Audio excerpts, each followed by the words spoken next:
بسم اللہ الرحمن الرحیم۔ السلام علیکم۔ روزانہ واقعات سننے کے لیے اس چینل کو سبسکرائب کریں۔ ایک شخص نے ایک غلام خریدا تو اس غلام نے اپنے آقا سے 3 شرطیں کیں۔ پہلی یہ کہ جب نماز کا وقت آئے تو آپ مجھے نہ روکیں گے۔ دوسری یہ کہ آپ مجھ سے صرف دن میں خدمت لے سکیں گے مگر رات کو مجھ پر یہ پابندی نہ ہوگی۔ تیسری یہ کہ میرے رہنے کے لیے کوئی ایسا کمرہ عنایت فرمائیں گے جو میرا پسندیدہ ہو اور دوسرے شخص کو اس میں آنے کی اجازت نہ ہوگی۔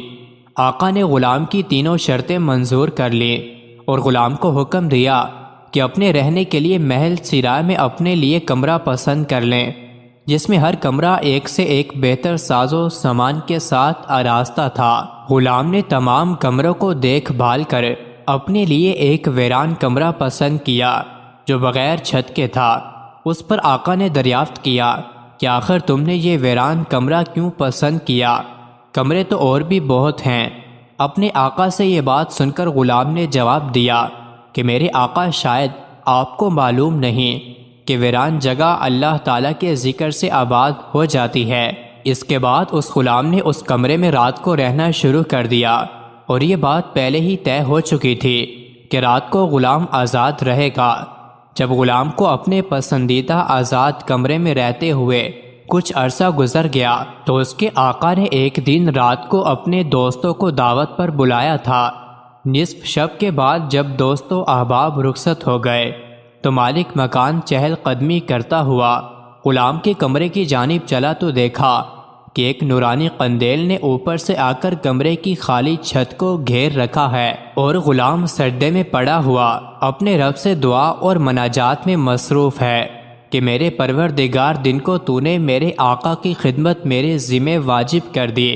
اگر یہ خدمت میرے ذمہ نہ ہوتی تو میں رات دن تیری عبادت میں مشغول رہتا، لہٰذا تو میرا عذر قبول فرما لے۔ اس کا مالک تعجب کے ساتھ صبح صادق تک اس عجیب منظر کو دیکھتا رہا۔ چنانچہ صبح ہوتے ہی وہ نورانی قندیل آسمان پر چلی گئی اور چھت بند ہو گئی۔ مالک نے اپنی بیوی سے اس کا تذکرہ کیا اور دوسرے روز وہ مالک اور اس کی بیوی دونوں اس منظر کو دیکھنے گئے تو اس شب بھی وہی منظر دیکھا جو پہلی شب میں مالک دیکھ چکا تھا۔ صبح ان دونوں نے غلام کو بلا کر کہا تو اللہ کے واسطے آزاد ہے تاکہ اپنی خواہش کے مطابق رات دن اللہ کی عبادت میں مشغول رہ سکے جس سے تو معذرت کرتا رہتا ہے۔ اور ساتھ ہی اس کے مالک اور اس کی بیوی نے غلام سے اس کی ان کرامتوں کا ذکر کیا جو رات کو وہ دونوں دیکھ چکے تھے۔ جب غلام کو معلوم ہوا کہ مالک پر اس کا پردہ فاش ہو گیا ہے تو اس نے اسی وقت دربار الہی میں ہاتھ اٹھا کر دعا کی کہ پروردگار، میں نے تجھ سے دعا کی تھی کہ میرا پردہ کسی پر نہ کھولنا، مگر اب جب کہ میرا راز دوسروں پر ظاہر ہو گیا جس کو میں راز رکھنا چاہتا تھا تو مجھ کو اپنے پاس بلا لے۔ چنانچہ اسی حالت میں اس کی روح پرواز کر گئی اور اللہ تعالیٰ نے اس کی مغفرت فرما دی۔